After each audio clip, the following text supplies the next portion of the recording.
Caitlin FitzGerald, we've not only enjoyed having you on today, but we've had so many Masters of Sex co-stars of yours, Michael and Lizzie and Allison and Teddy. So you can tell we enjoy the show.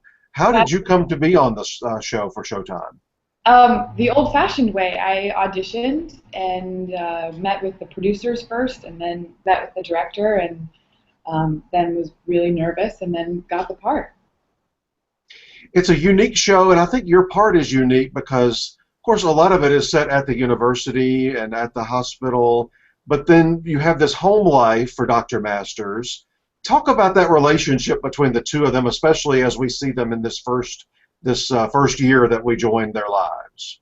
Yeah, I mean, to me, the Masters relationship in the first season sort of, um, I guess they both discover things about the other that they didn't know, and that sort of put a crack in the relationship that may or may not be able to be repaired. I mean, they both lie to each other, possibly for the first time, and I think that it forms a chasm between them. For someone, for Dr. Masters to be so heavily involved in sexuality research, relationship research, that's one of the unique aspects of this show is that you see that even though he's incredibly bright on those subjects, he's not so bright on that at home. Indeed, yeah, I think about that a lot. You know, Libby Masters to me is a woman who has all kinds of desires, both emotionally and physically, and here she is married to a man who conceivably could really help her, and just can't for whatever reason. It's too vulnerable for him.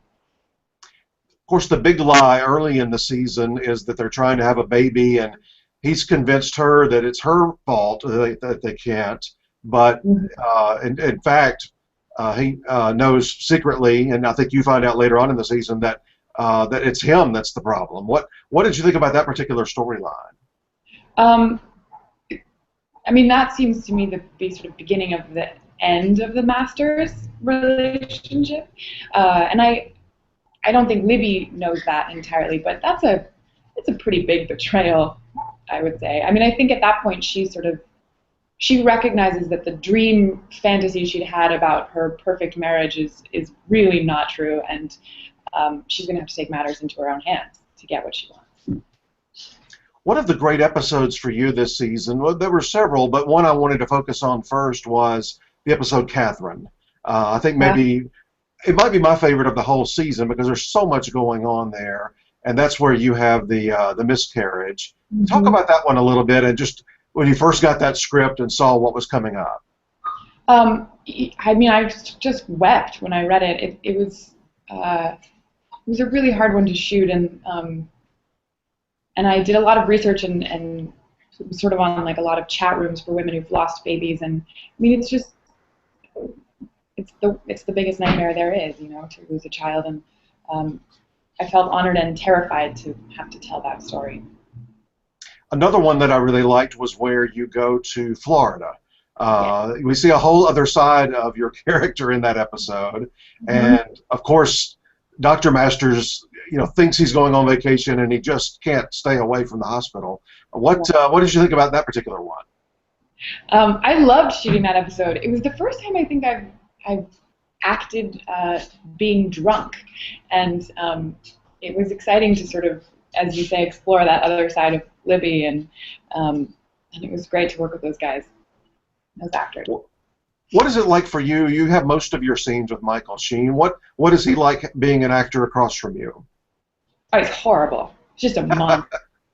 No, he's wonderful. Michael is great. You know, we have such a nice relationship, and we laugh so much together. So it always is startling when the director calls action and suddenly he's really cold and shut down. It takes me a second to remember where we are.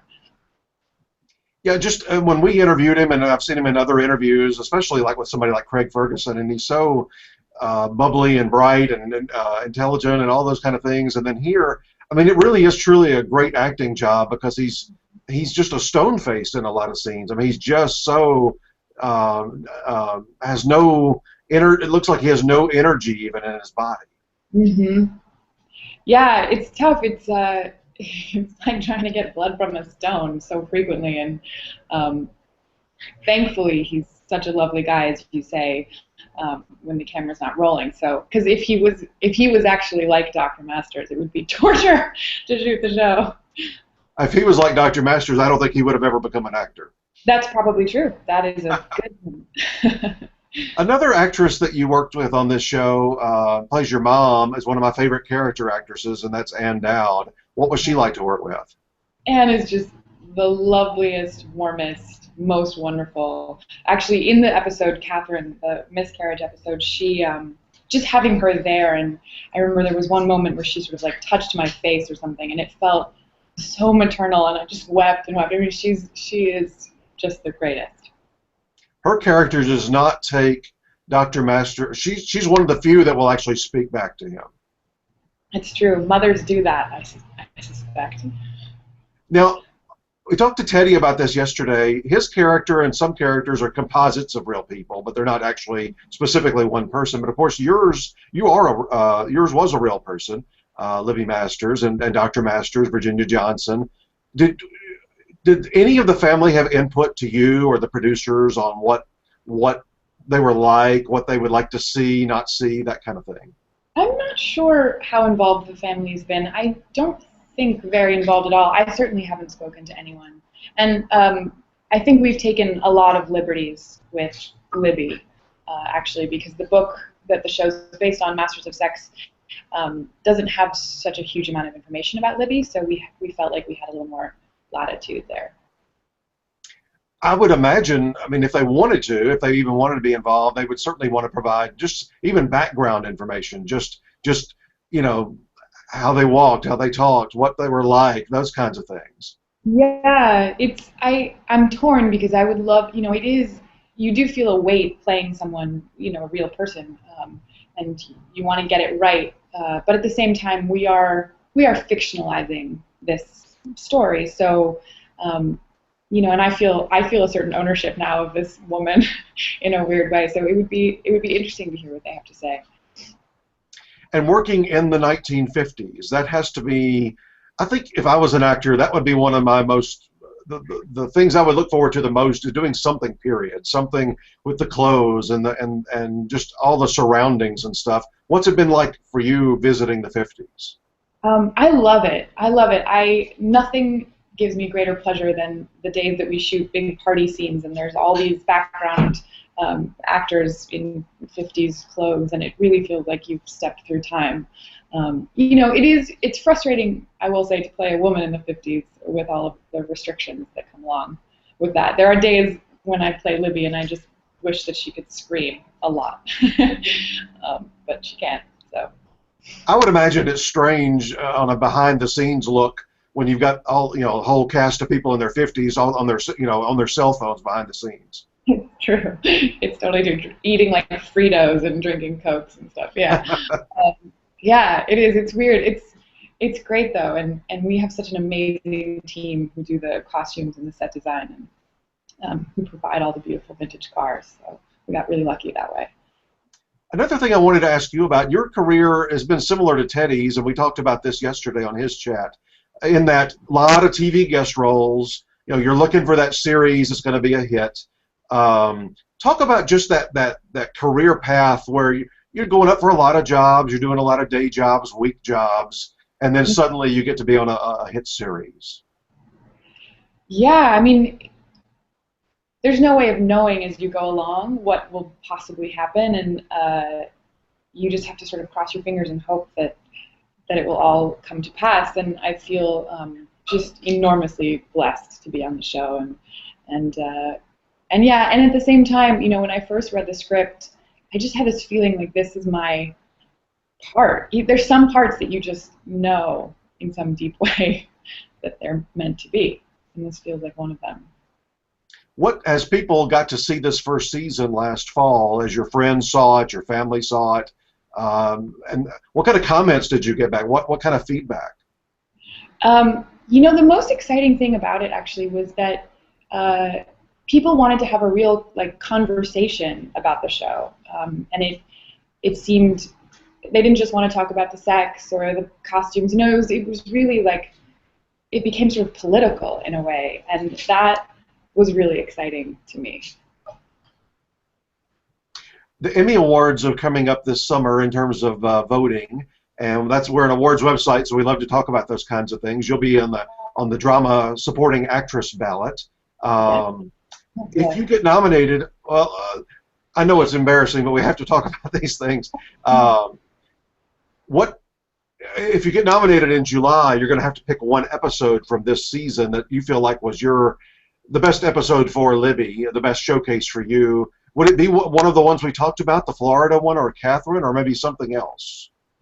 Probably Catherine, I would imagine. That seems to be sort of the pinnacle moment for Libby in the first season. What about that one really appealed to you? What as you read the script and then actually did the work that particular week, what about it made that one of your favorites of the year? Well, it's strange what we do as actors. We're like weird masochistic creatures and I remember thinking this while we were shooting Catherine, because we shot all of the hospital stuff while Libby's losing the baby in one day.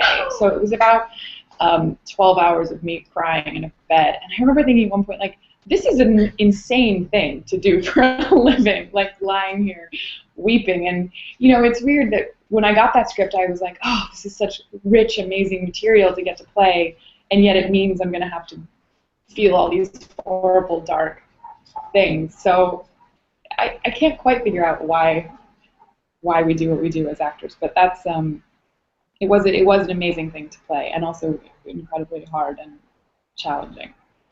When you have to do something like that over and over and over again, is that really the most difficult part as an actor? It can be. I mean, I find that once you sort of get into the emotional groove, you can kind of ride it. But yeah, it's exhausting. It can be. I remember reading one time, even beyond that, one of the actors on one of the talk shows said, he said, I would do the acting for free. They're paying me for sitting and waiting around.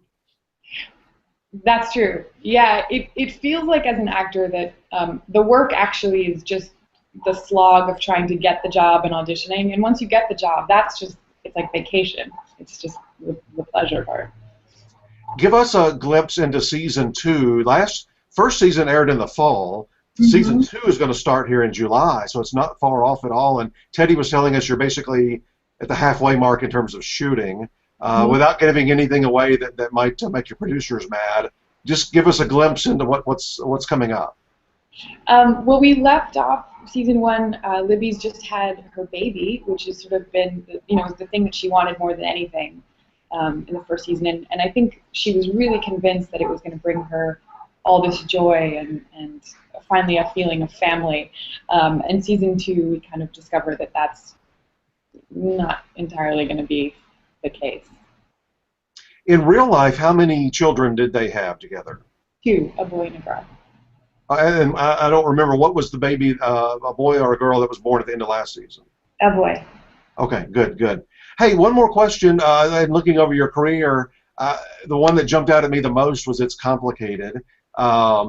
Working with Meryl Streep, how was? I know it was great, but I mean, give me a little more than that. I mean, what was it like working with Meryl Streep? She's terrible. She's unprofessional. She's like mediocre talent. No, Meryl was amazing. She was amazing. That was my first real film, and I made a lot of mistakes. And she was very kind and understanding, and yeah, she's just. I mean, she is the greatest for a reason. You're a professional, you know what you're doing, but I mean, I'm sure you, even on a show like this, but even back to that particular movie, I mean, you learn a lot, don't you? It's an ongoing, never-ending, lifelong process of learning how to do this. Yeah, absolutely. That's one of the greatest parts of all, is that with each job comes a new thing to discover and a new challenge. Well, listen, we're looking forward to season 2 this summer. Good luck on the Emmy ballot, and thanks so much for joining us today. Thank you. Have a great day. You too. Bye.